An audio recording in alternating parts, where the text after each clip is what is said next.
Welcome to episode 112 of In Touch with iOS, a podcast that talks about iPhone, iPad, Apple Watch, Apple TV, and related technologies, plus tips, apps, and gear. I'm your host, Dave Ginsburg. My co-host, Warren Sklar, is here. How you doing, Warren? Better than last week with a proper setup, but yes, I'm back. Well, I didn't want to embarrass you at all, but yeah, the microphone you were using was a little rough. So I have a beach house, and I went. I forgot to bring my mic with me, so I went on to Amazon. I looked at reviews. It was $50. I figured how bad could it be? I guess we learned. So I think I could go. I guess I could go back to Kohl's and because I don't have the box anymore, and just throw in the envelope. But I am so pleased to have our new guest. Has not been on the show before, but she is today. Ms. Brittany Smith. How are you, Brittany? I'm doing good. How are you? Doing great. Glad to have you on the show, and we're going to find out about you in just a few minutes here, and how we usually do. Actually, will be the next segment here in a minute, but I'll let everybody know that we'll be talking about the news this week and topics. So we talk about beta, and beta 5 just came out, and we'll be talking about that among us here, and we've got some good stuff, and productivity is going to be a good topic of conversation this week as well. That is because Brittany is a productivity coach, right? Yeah, I do productivity coaching, technology coaching, and ADHD coaching. Okay, and you do that with a Apple spin to it, right? Yeah, if somebody wants Windows stuff or enterprise, there's a huge disclaimer. Oh, enterprise. Okay, so that's not normal. It's normal, like normal people with their Apple stuff. They just want to use it better. Okay, so you help people. Just they hire you to help them. You help them out with being productive with using their Apple devices. So that means I always ask my new guests what stuff you have and what makes you tick when it comes to Apple, and I know you have everything. So I could already tell I knew that. But so iPhone, which iPhone do you have? 10s. I mean, that's my main one. It's not that I don't own others. But yeah, that's 10s. Right. I think remember we talked about you have a couple extras in a drawer somewhere, right? You're like Kelly. Kelly's got a few extra too. So mine are in regular rotation as alternate cameras for different setups or things like that. Okay, and then you have an iPad. Yes, one that is my normal driver. Okay, and then one of the more recent ones, or not the brand new release, but the one right before, but the maxed out one because I can't help myself. So what? One terabyte, right? Yeah. Mm-hmm. Okay. It really came down to the RAM, and I wanted the extra RAM. Yeah. I'm a sucker. I think Warren and I were just talking with Guy Cyril, who we do a show with, Mac to the Future, Go Livecast, and he sent us the link that yesterday morning saying, look, this is on sale, $669 for an iPad 2018 iPad Pro. And I said, okay, that looks good. But then, I got to max it out. Is that what he said, right? It was still about about 1,000 after you maxed it. Yeah. So I was like, you got the budget. Well, he got the 12.9 inch with the LTE. So I think still a pretty good deal. But I think it was $400 cheaper than it normally is. And there's really not much difference between that one and the newest one anyway. So of course now he's trying to pawn off his first gen 12.9 inch. Of course, actually, which I have is one of my beta testers, the first gen 12.9 inch Pro. My mom has one, and she uses it as her TV. And I'm like, you bought like a $800 tablet as your little TV, and of course the battery just is dying. So maybe that's the one my dad has, and actually he still uses it. It's his main, not in his hand computer. Yeah, that's what I mean. My mom just sits on the couch, because she can't figure out how to use the actual TV, so she figured out how to use the iPad, and that's what she does. And then you have the Apple Watch. You have the Series 5? 4. Yeah, the 4, like me. Good, because Warren he buys new things like every other day. I always make fun of him for doing that. I had permission from the wife to get the 5. That's the only reason I got the 5. She wanted something to buy me, so.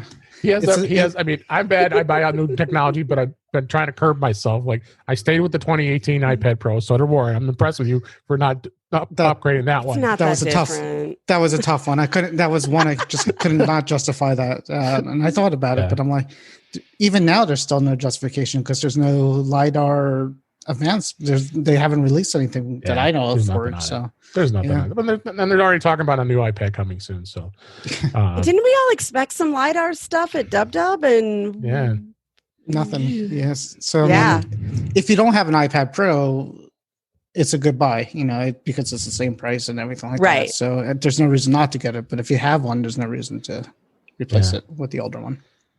And what do you use what do you use your watch for the most? What do you find the most? I mean, if I'm being honest with myself, it's how hot is it outside and how likely am I to get sunburned? Other than the time.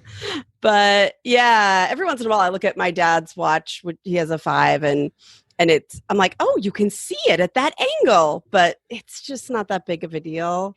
I'll appreciate it when I get always on, and I am a sucker for the health metrics because I have this biology science background, and so the thing I won't be able to resist is, there's a new thing of biology tracking. That's where I won't be able to resist. There you go. Do you dabble at Apple TV? You have one of those as well? Not really. I do, but it's the have an app store and remote that everybody hates one. Like Series 2, Series 3. Yeah. The last one before the remote everyone hates that was supposed to be great. Yeah. Yeah. Okay. Yeah. So you had the Series 2 then. Okay.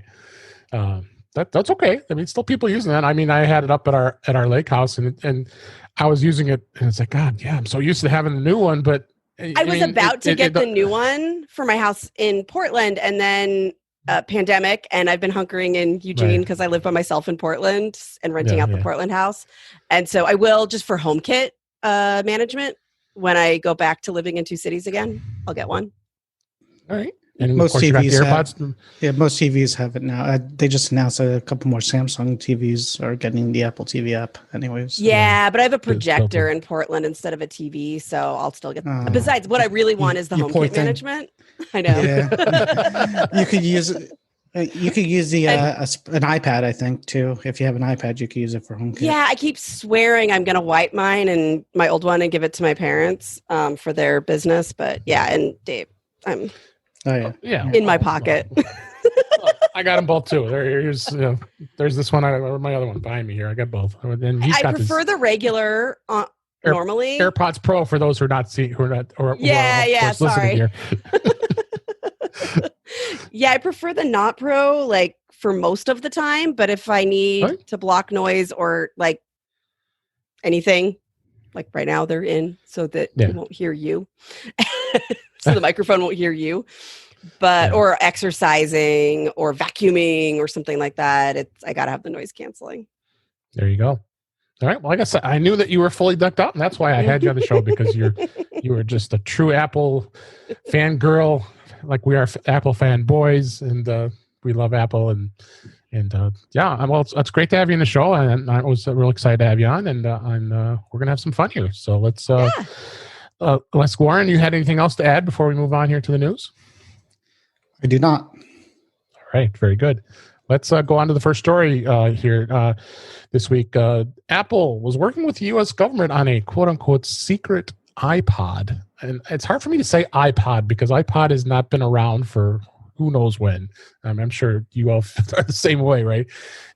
This was in Mac Rumors. Apple worked with the U.S. government on a quote-unquote secret modified iPod, according to a report. And this was in Tidbits, actually. It was explained that in 2005 that they asked the director of iPod software to help 2 engineers from the U.S. Government of Energy build a special iPod that engineers were able to, in fact, contract from Beltel, a U.S. defense contractor. Only 4 individuals of Apple were aware of the project at the time, and none of whom still work at the company, which is interesting now they're talking about this. But it says that the team set up to modify an iPod to record data from added custom hardware and had to look and work like a normal iPod. But additional data was recorded to the iPod's hard disk and needed to be undetectable.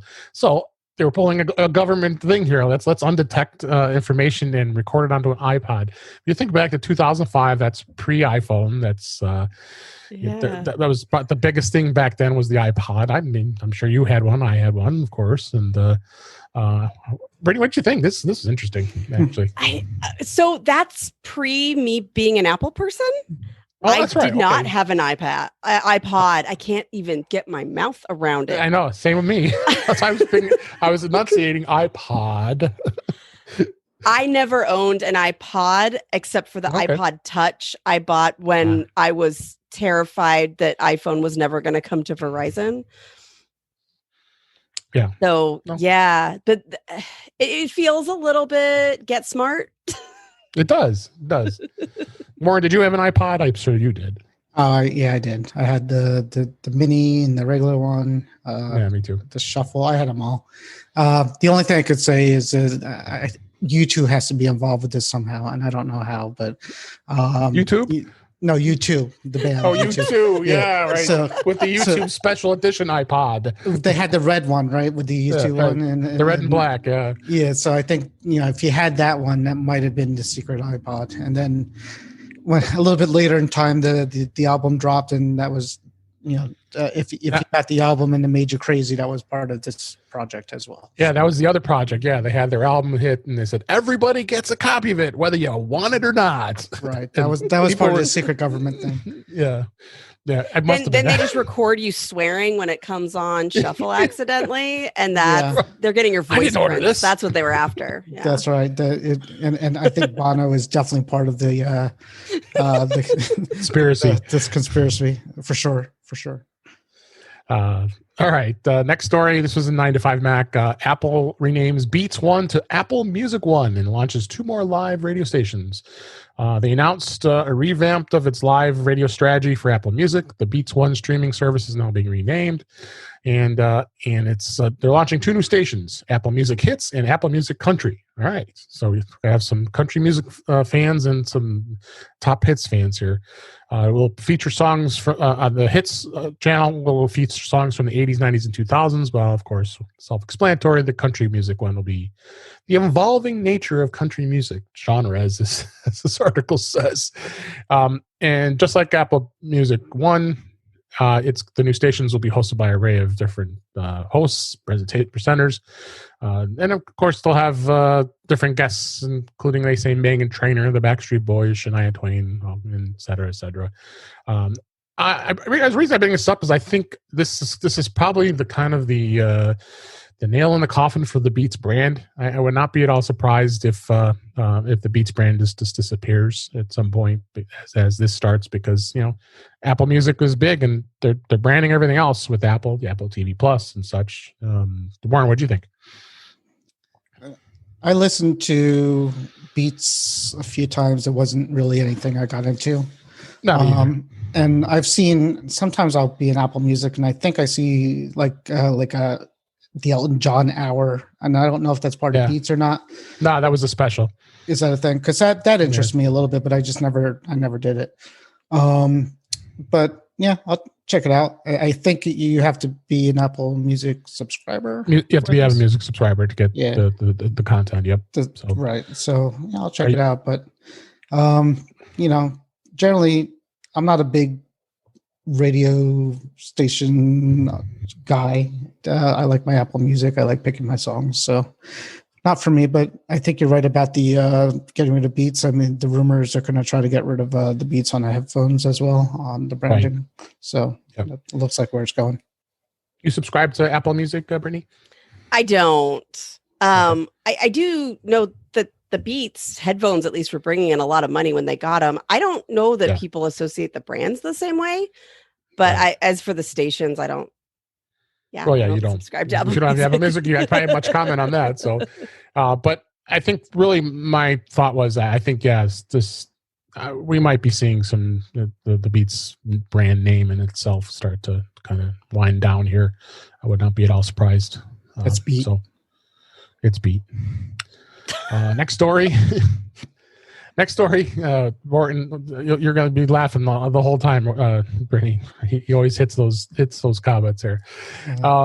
this next story was I linked to Apple's newsroom. So you have a story here. Apple TV Plus subscribers are now going to get the CBS All Access and Showtime bundled in a great value. So in addition to the Apple Originals and Apple TV Plus, subscribers will now be able to enjoy these two channels at one price. So they're going to charge $9.99 a month and be able to have both, which if you think about it, that's pretty good, gosh darn good value, because I think Showtime alone is $10. And if you want CBS All Access for those Star Trek fans, you pay $5.99 deal with commercials, and you pay an extra $4 a month, and then you get no commercials. So I think that's a pretty good value. So I would not be at all surprised this is going to generate a lot of interest for CBS, and CBS, of course, owns Showtime, so it's no different. Now, Brittany, you are a Star Wars fan, so I got more tongue tying I can't do. Star Trek is that not in your wheelhouse? It is. I was absolutely a Star Trek girl growing up. Okay. But I am way behind on these things because I don't want to get roped into a subscription just for one thing. So I plan to binge someday. Then I'll catch up on everything. Okay. What'd you think? I think this is a it's pretty good. Promising. Smart. Yeah. It's got some interest behind it. Yeah. Warren, any thoughts? Nope. It's $10 a month I'll be saving because I don't watch either. I don't watch the Star Trek, and I don't think there's anything on Showtime that I need to watch. Particularly, I'm a subscriber when I want to watch Star Trek, so I had CBS All Access, but there's no. I had it when Picard was on, and I've already watched. I did my watching of Picard, so they're not getting my money anymore for now. And then I really like Discovery, so I'll probably come back when that gets releases.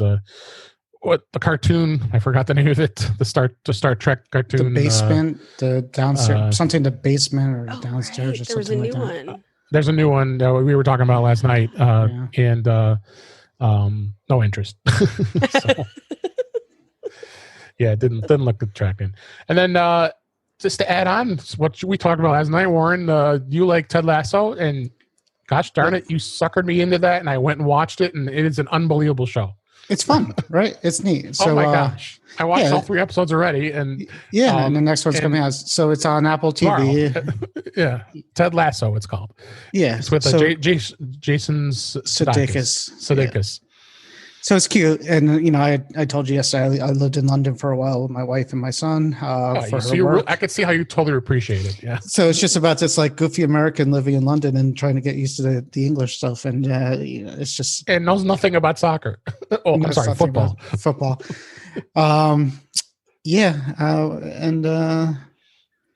I heard somebody else, another podcaster, said it was, it's a surprisingly good. So surprisingly good. Are you a subscriber to Apple TV Plus, Brittany?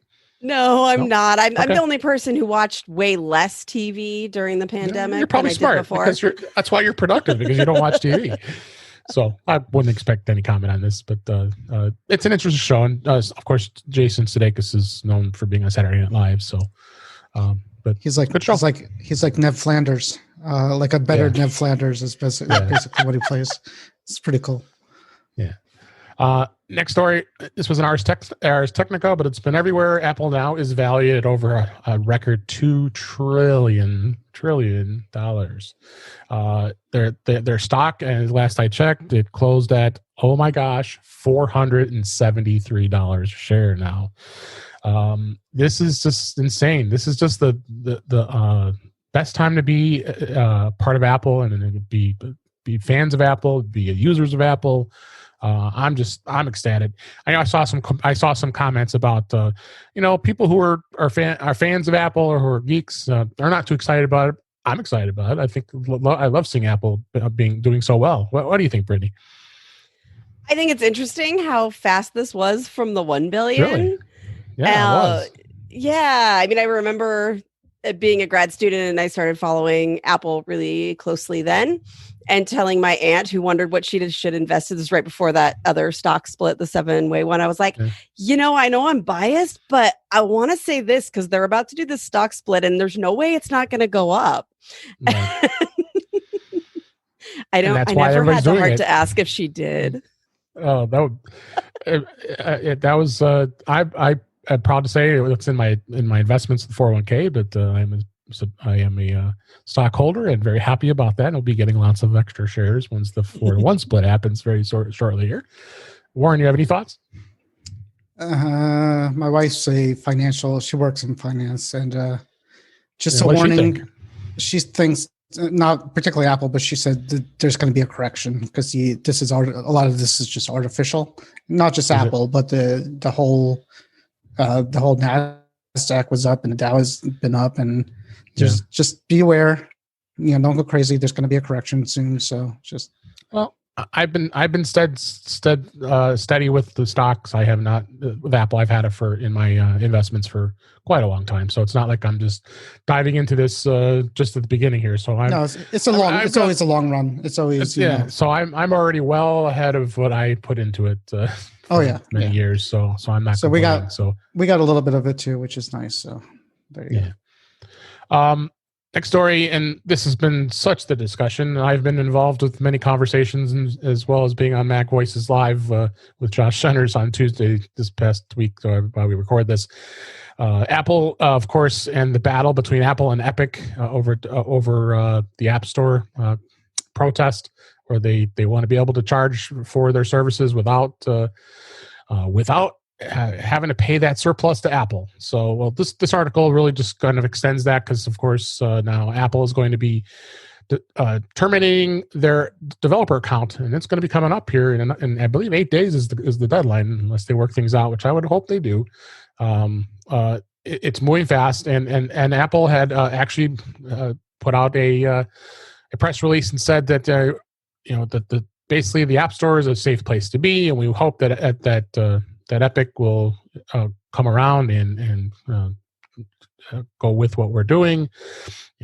Epic is a very successful company. I mean, it's incredible how huge they are. I mean, they're right near, they're pretty close to where Apple's value is. I mean, as far as not, almost there. So, are you a gamer, Brittany? Do you play games? You like games or no? Pokemon Go is about it. That's all you do. That's right. So this is interesting. Did you have any thoughts about this? I thought it was interesting. I was doing somebody a favor, and I was watching a YouTube video about Twitch streamers, and I saw it come up in the recommended on the sidebar, but like from a gamer perspective, and it was like, hey, Epic did this on purpose. And I was like, duh. Well, they kind of did. Yeah. But that's because as Apple watchers, right, like we see it differently, where we always knew that this was on purpose, but it was just really interesting to watch these clickbaity YouTube headline titles go by from a gamer perspective. I think there's a lot of weirdness in the Apple Store, but the actual Epic specifically, it's really just trying to be a catalyst for dealing with the bigger issue. So, well, what do you think? What do you think, Warren? It's like a game of chicken at this point. I think is my guess is Epic is going to right before the deadline, just give in to Apple and do what they're saying. It's they're not expecting Apple to change the rules for them. They're expecting the public to side with them and go forward. What was it today? New York Times, was it, or one of the papers is siding with Epic now and saying they're demanding a 15 cutting it to a 15% cut of it. So it's this game of chicken. I don't think Epic is going to lose their account, and I think it's just basically for an eventual change and not an immediate change. I think is what they're going for.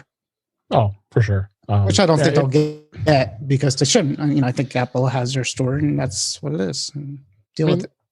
It is what it is, and of course, if anybody doesn't know, they did the same thing to Google, and Google pulled them out of their store too. But you could always backload Fortnite onto that. So, or you could buy a phone off eBay that has a. Yeah, we talked about that. Fortnite on it. If you didn't know, Brittany, I had found this. This was Mac Rumors article. It said that people were selling iPhones with Fortnite already loaded on it, and there was a bid of $4,300 for the phone. Yeah, and we seem to think now. I read stories that that could have been just like somebody just doing that to get publicity. A one-off, yeah. Yeah. So, or it could have been one of those phones for $400-$500 for the iPhone SE 2020 with Fortnite on it and things like that. Those types of phones. But it just that's what happens with this stuff, silliness, and I don't think we have to spend much more time on it because none of us are really gamers. So, and then next story was Adobe. We love Adobe, right? Adobe's recent Lightroom iOS app update deleted user photos and lost data is unrecoverable, and Adobe actually confirms that this does happen when you update to Lightroom. That just tells you back up. You should be backing up anything. If something deletes, then you should have a backup of it. So they did confirm on this, and Adobe is saying that affected users should do a restore and their iCloud backup that might have the lost content. I like the word might. This kind of frustrating, and this is just typical Adobe. It just frustrates streaming no avail and their subscription services, and just not good. What do you think, Brittany? The first I heard about it was reading the show notes today, but it's a little bit appalling because you can reach backup, but on iOS you don't have a lot of control over your backup options. You don't. And also, if you're restoring, you have to restore everything. It's not like I can just go on Backblaze website and find a file that got corrupted. Like you have to do the whole thing. And what if you have to lose something else? Like if you're going to charge a subscription and it's supposed to be about your cloud, you have one job.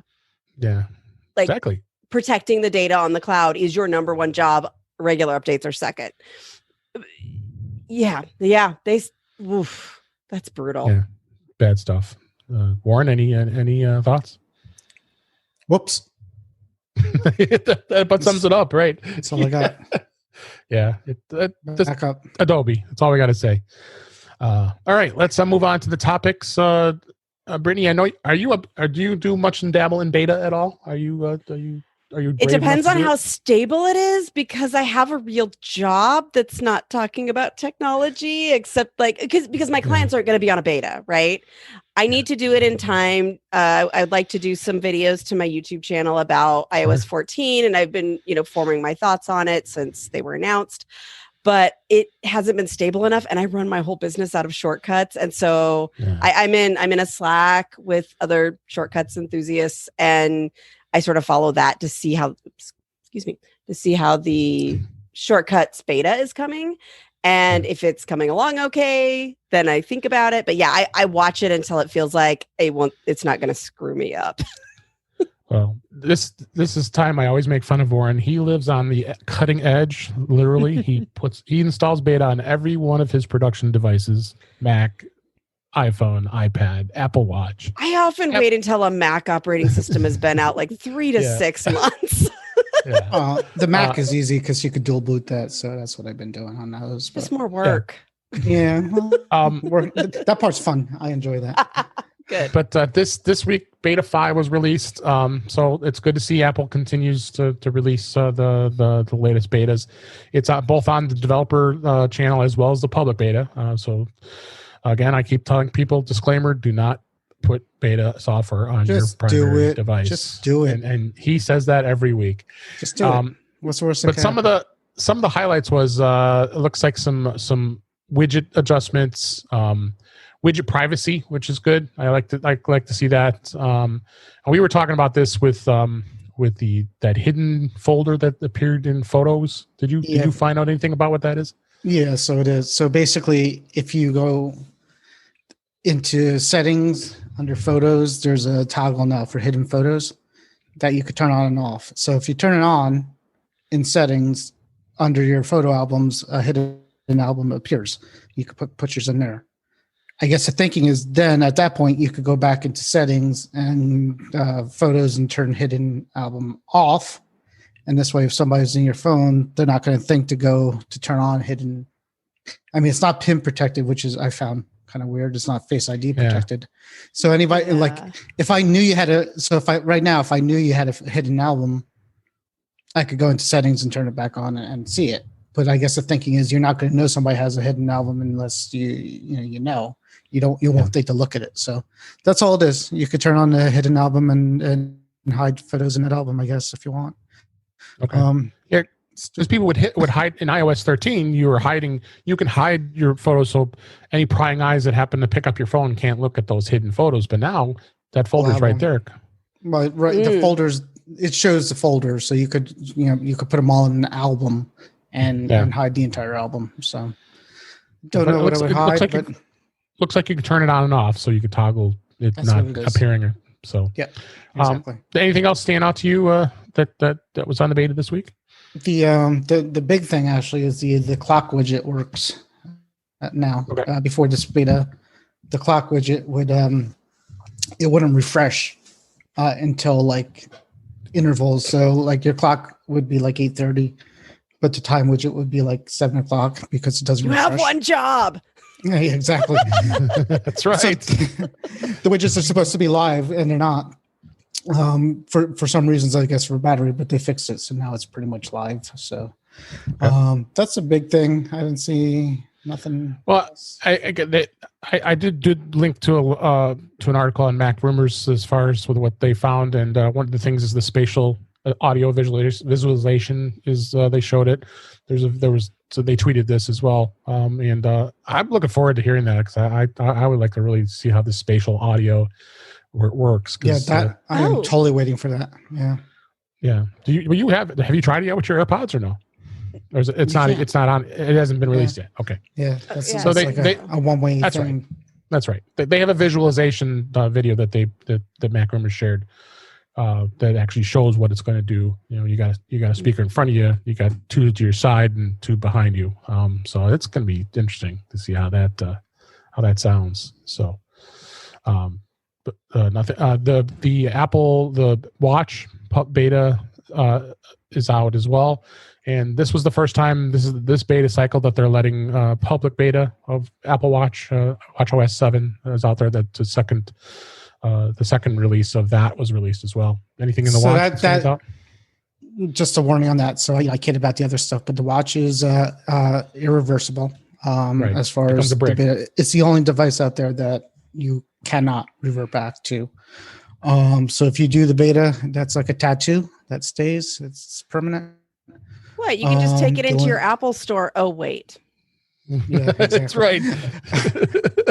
I have a broken key on my MacBook Air, my 2020, and I wanted to bring it into Apple. So you go into the service list for the Apple stores to make a reservation. 2 weeks, no reservations, and then like if you keep checking, there's like one store that's like out of like 50 that has like one time slot. I'm like, yes, I'll take that one. It's 100 close enough for you. I'm going. How many miles? No.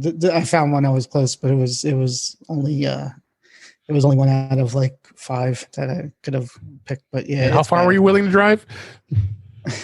For a key, luckily it's the up arrow key, which I don't think I ever used ever. I don't know if I ever even pushed it in my life. So it's not a big deal. So, but I do have something on Tuesday. We'll see what they do. Well, I hope it fixes. They fix it. And for those of us who do live, case. Yeah, you might.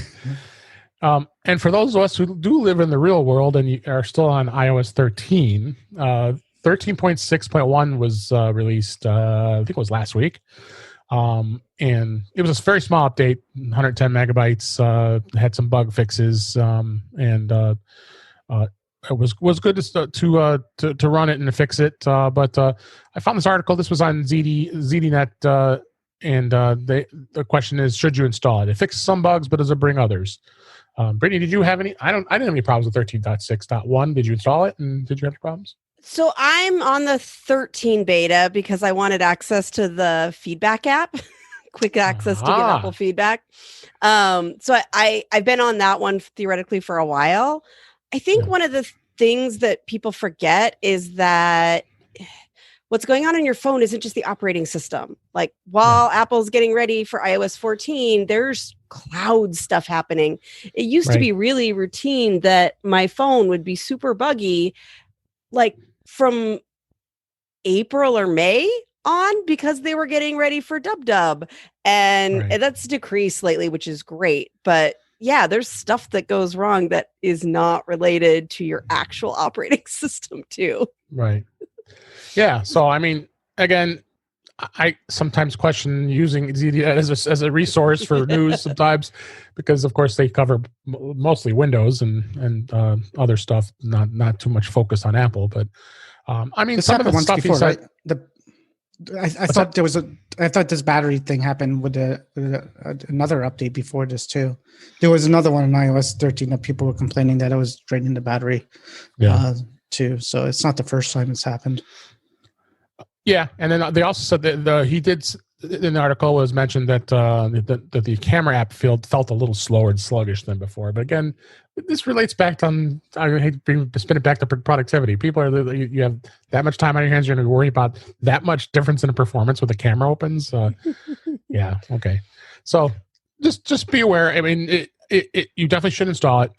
It has updates, and you should stay up to date on this. And hopefully, we don't see any more updates. And then the next one will be iOS 14. But who knows? We're thinking maybe September, like it normally is. That's how the update cycles have been over the past few years.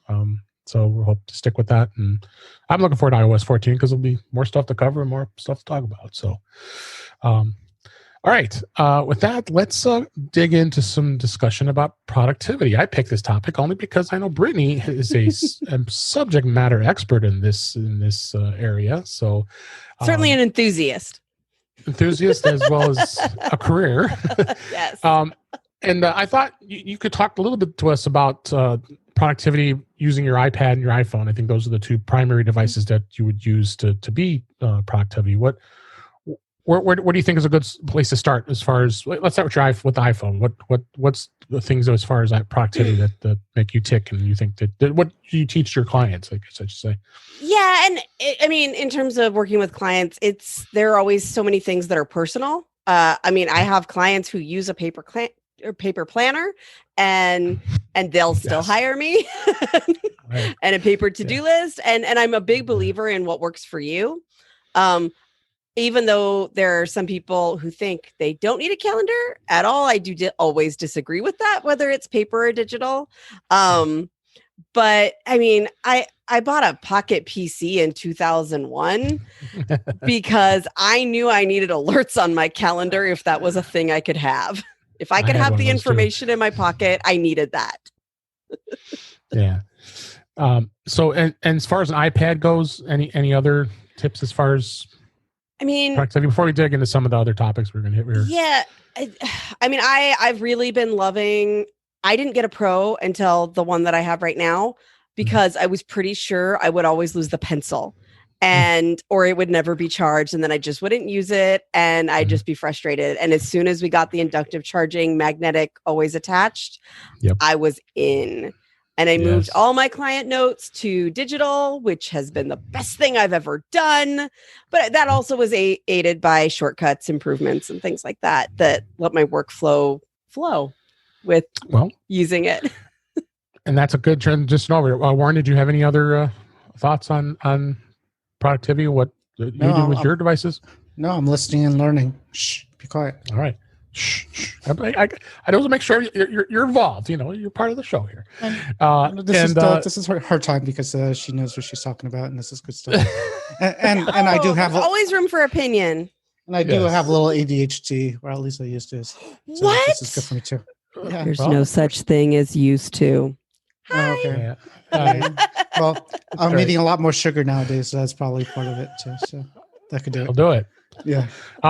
So that was a good segue as far as before we got into that discussion on shortcuts. You said would you consider yourself? What would you consider yourself as a shortcuts user? Well, one of the highest honors I've ever been given was when Ari, one of the original developers of Workflow before Apple acquired them and it became Shortcuts, said I had almost as many shortcuts as he did. Really? And how many is that? I calculated because I have a shortcut to count how many shortcuts I have. Okay. I have 501. Wow. Some are for demo purposes, but You might have to share a few with us so we can. It's why iOS 14 has been like, ooh, as soon as I can, I'm going to, because I need those folders so bad. Yeah. So what shortcuts really stand out to you? What do you are the most commonly used ones that you have? And if you had any examples, that'd be great. We could share with the audience, Most of the ones I use actually the most often are way too complex to even dive into. But, I've been using these to run my business for a very long time. So I have one that's to get ready for a client meeting and what are all the steps for that, and to start the client meeting, and it changes my timers, it does all the things. So I have a lot of routine-based shortcuts.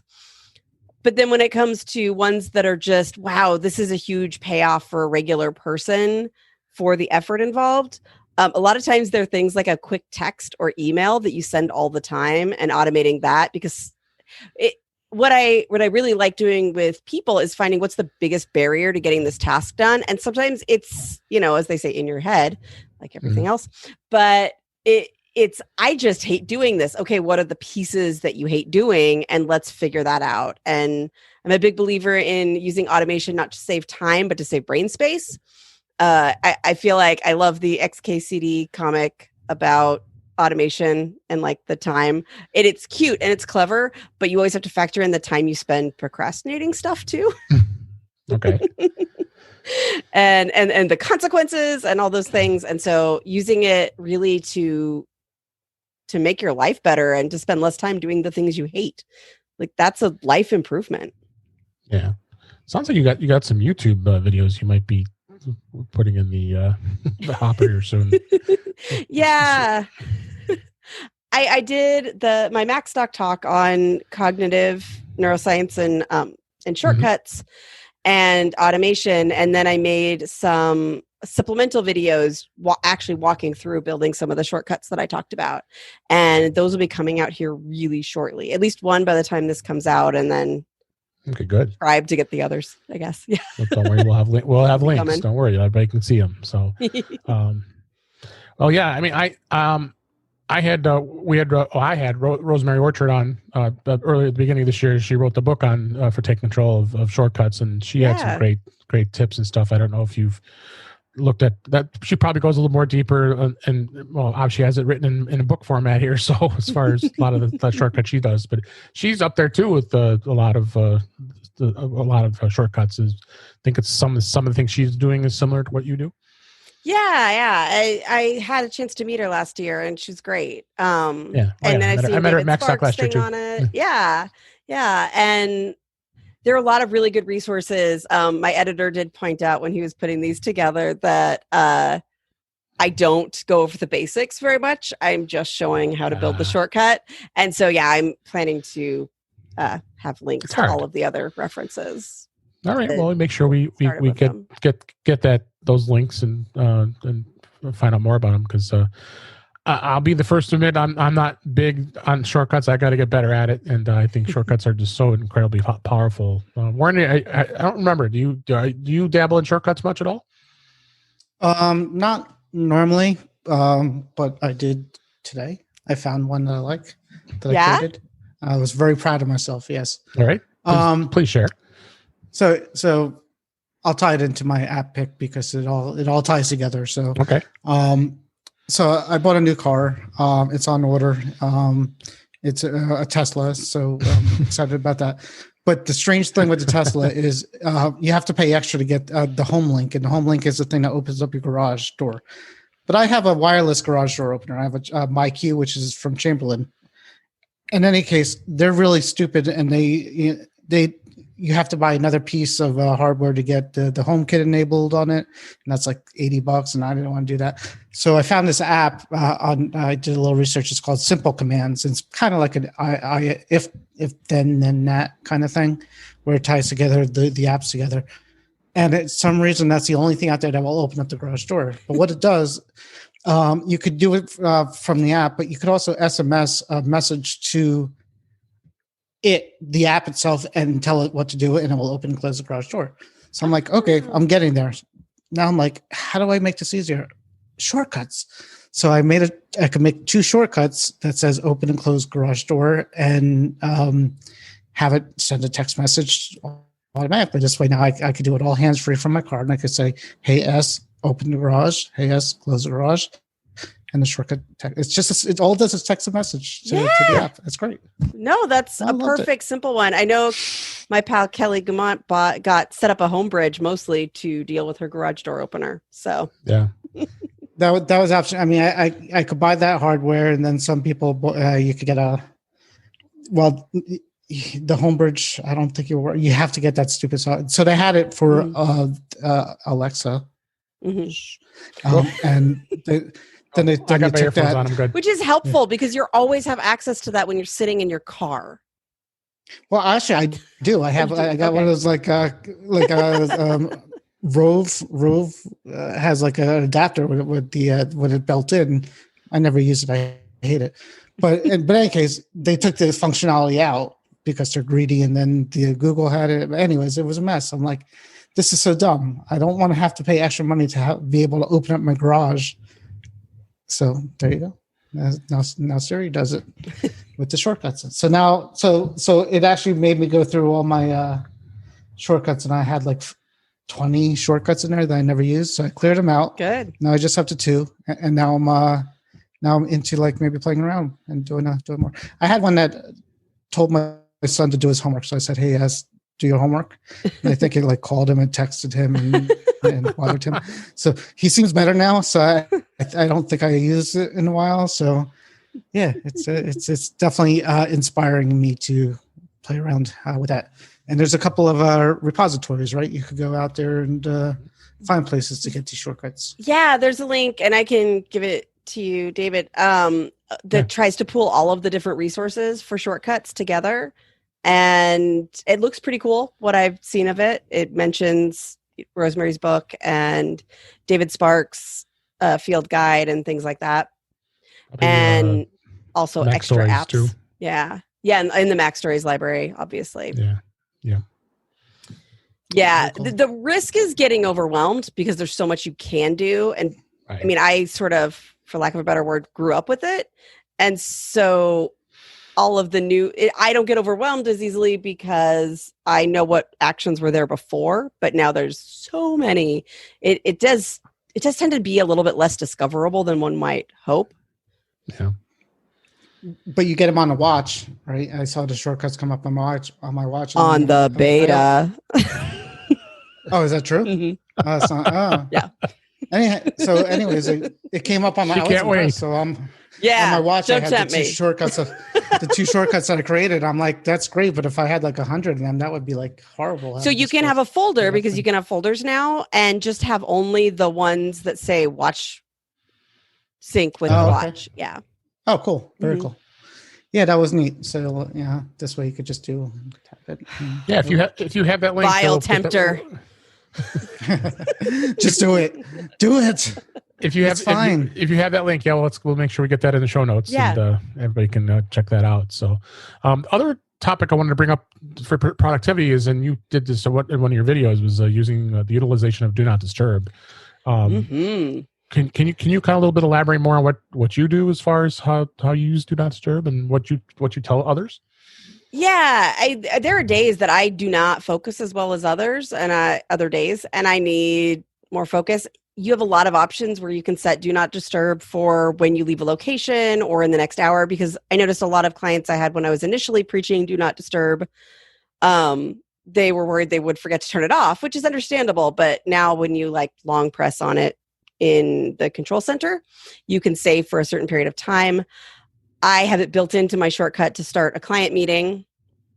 And so it will automatically go to Do Not Disturb. And because my watch is also tied in, it's Do Not Disturb with my phone. It also means I won't get interruptions on my watch or my phone during a client meeting when I need to focus. And so I do use it a lot, even though I don't always manually set it, because also my I'm getting ready for bed shortcut also turns on Do Not Disturb. So most of mine have become automated now that it's part of the system. But before that, I would just sometimes say, you know what, I need to focus. I'm going to turn it off for a little while and make sure I wasn't getting those extra notifications. Okay. And then other thing you talked about too is app management. How many apps do you have on your phone? I should ask that. Oh gosh, what is it up to right now? I should look. Okay, hold on. I'll admit I'm bad too. I probably have about 300 or 400. So. Well, yeah, because you try things out and then you forget about it. Right. I gave a talk at the International Conference on ADHD last year, and the first thing I did was an exercise where I had people raise their hand for how many apps they had installed, and I had like instructions for Android and for Apple. I'm doing okay. 219. I'm at 433. I'm bad. that tells you how many apps how many do you have, Warren? It looks like 330. So we're bad. So I got the low one. Woohoo! Yeah. That's great. I only use like 4 or 5 of them. So. Yeah, same here. So, what do you tell people when it comes to that? Should they be offloading a lot of apps that they don't use on their iPhone? The iPad? offload apps one can be tricky. Sometimes it can be helpful, but if you're out somewhere where you don't if you don't have an unlimited data plan and you suddenly do need it, you need to download it, and it takes up visual space at the very least, even by being offloaded. My brother couldn't set a reminder. Sorry. That's all right. That's your brother's reminder. No, fidgeting with my phone. He had his reminders app offloaded. What? Yeah. I didn't think it actually offloaded Apple apps. I thought it. Maybe he did it manually, but he didn't think so. And he's not an Apple enthusiast like I am, but he's not a Luddite. He programs VR and AR. Like, I don't know. He's like, it's offloaded. And he couldn't set it because... Yeah, I believe it. My nephew, bless his heart, said I had a better memory than his dad. And I was like, I don't think my ADHD, I think it's worse than your dad's, if anything. And he went, oh, no, because you always ask Siri to remind you at the time. So you remember things. I was like, oh, well, then okay. Yes, I do have a better memory than your dad. Sorry, go ahead. No. Topic. No, we're good. And no, it's good to know. And we'll, people should, if there's apps you don't use anymore, then offload them. They're just. But having fewer means that your device isn't trying to update them in the background. That too. It means that you aren't trying to fish through as many. There's a big cognitive drain on like trying to visually scan through them, which Apple's trying to solve in iOS 14 with their app library. I was going to mention that. So if you on iOS 14, if you go through the app library and just scroll through everything, it gives you a pretty good list of everything on there. So yeah, it kind of jogs your memory of what you don't need anymore, which is kind of neat. And it gives you an extra way to look at it. And when I talked about offloading, I did talk about ways to look at it differently than you're used to seeing them. And that could be one way. And yeah, if somebody never organized their apps, just do that. The app library, you won't have a zillion screens. You'll just feel better. But especially with this whole Fortnite thing, if there's an app out there, like, and a lot of times too, there'll be like sometimes but if you see something you like, you could always re-download it, because even with Fortnite, it's out there, you could get it too. So sometimes you can, if you bought it, Nope. Yeah. Nope. That's what they're saying. I don't mean with Fortnite. I mean with other things. One of my very favorite apps has been not available for a while, and I had offload apps on my 5S, and I hadn't opened it in a little while. And now I have to go back to some old backup on my Mac if I want it, because it says no longer in the App Store. Right. Okay. Well, Fortnite you can, but sometimes... Sometimes there's deals, like if you go on like a slick deal website or something like that, you'll see like an app that normally costs like some money is free for a certain time. Yeah. So what I suggest is, like, if you ever think you might want it. Sorry, I need to stop fidgeting with this. My phone. I've got. You're fine. Well, I mean, I'm just saying, download the app if you think you'll ever want it. If it's free, this way you could get it again and re-download it if you ever want it again. I mean, the same thing happened with the app. If everybody remembers, Flappy Birds. That was an addicting game that was removed from the App Store. It. Yeah, so they. But you were able to re-download it, I think, too. So some things you can, but I have seen Brittany's message too on some of the apps too that it says it's no longer there, that you can't get it. I think they did that with a couple of apps that didn't make a 32-bit cut or something too. Yeah. Was it? Well, yeah, those for sure won't be on, because even if they're on your phone, they don't work. So it doesn't matter. Right. Yep. All right. Let me move on to one tip I wanted to give this week, and then Brittany, you gave us quite a vast list of apps here, but you don't have to go over all of them. And I knew that. A vast list enough that we could pick out maybe two that really stand out for you. No, there was no way we were going to go through all of these. For those of you who have and of course, probably neither of you have a subscription for News Plus, but I thought this was a good article for, if you're not aware, and we talked about this, you now can listen to an audio story in the Apple News Today briefing, as well as it will read you stories from magazines that are part of the News Plus subscription. And it's actually curated. It's not robotic, computer-generated voice. It's an actual curated person that's actually reading the articles, which is pretty neat. It's out on beta now. I forgot to tell you. The beta didn't have that. Remember, I kept saying the audio tab wasn't there. Now it's there in iOS 14. Okay, great. Yeah, because it just got added to iOS 13.6. So I was able to see it, but Warren was not, since he was on the beta of iOS 14, which was kind of strange. Was very strange. Didn't get it. Yeah. So, but it is there now. So. Yeah, absolutely. And it's at the bottom of the news apps feed. Of course, you have to have News Plus to be able to hear it. But this article this is actually a support article from Apple on how to listen to an audio story. In the briefing, it does shows you how to control your feedback, your audio playback, and you can actually skip stories by just tapping the skip button and skip through it. You can actually add these to a queue, just like you are listening to a podcast, and be able to listen to it. And you can delete a story as well. The only thing that really is kind of interesting, I'm not sure why they haven't added support to the iPad. You cannot listen to news stories on the iPad currently. It only is on the iPhone, and it also works with the iPod Touch, and it also works with CarPlay. So you can access it through CarPlay, which is the whole intent of it, because you want to be able to listen to a news story, and of course you shouldn't be reading a news story while you're driving. So I put that linked in the show notes, and check that out for those of you who are News Plus subscribers, and check it out. Warren, did you was there the app that you wanted to talk about? You said, did you want? I talked about it. The simple commands.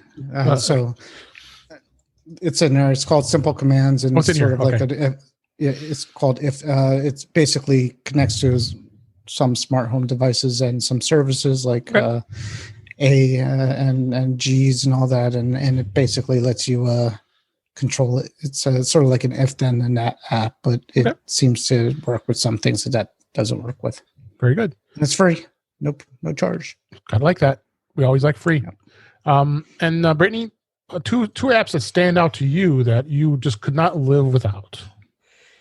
I mean, is Shortcuts 2 on the nose? I mean, yeah, no, it's an app. It works. Consider an app, yeah. And I mean, and two more besides Shortcuts. Besides Shortcuts, okay.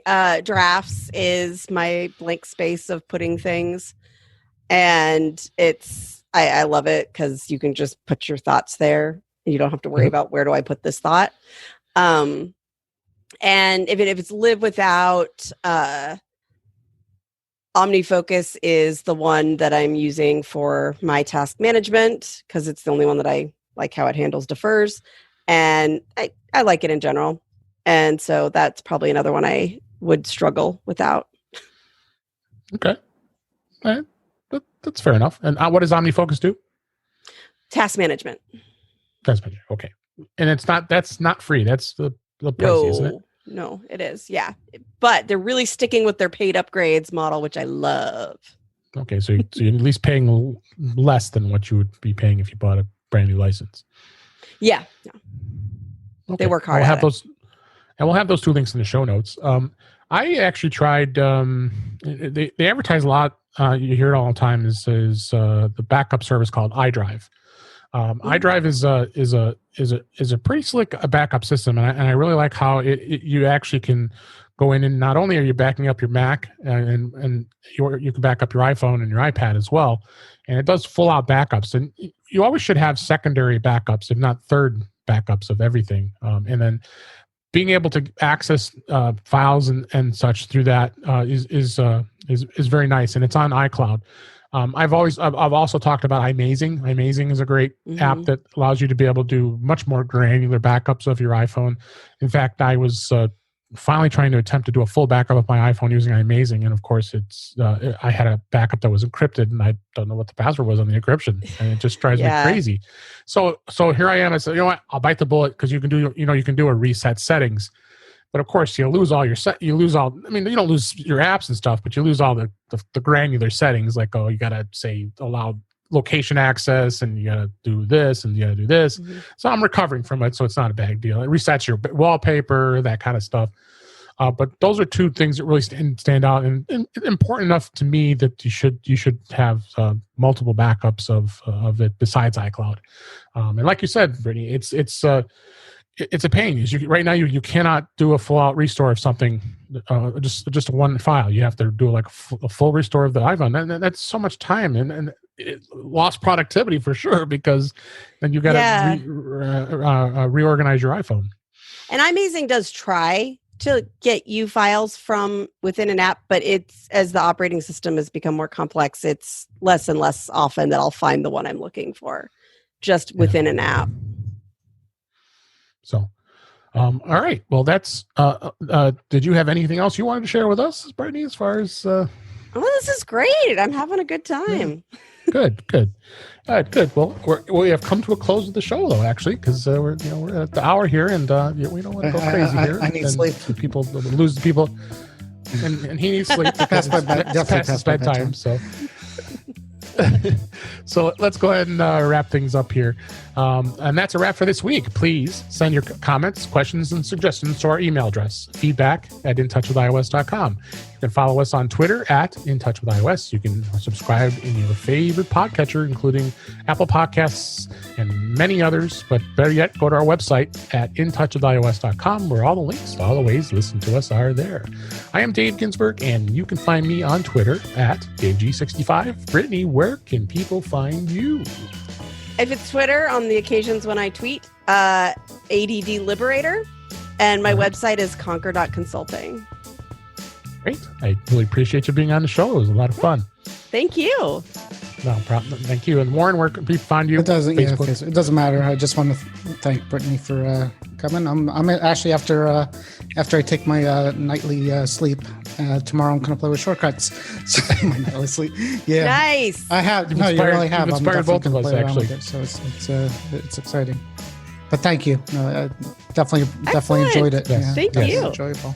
Thanks. Yeah, me too. Thanks everybody for listening. We hope you enjoyed the show, and we'll talk to you again soon.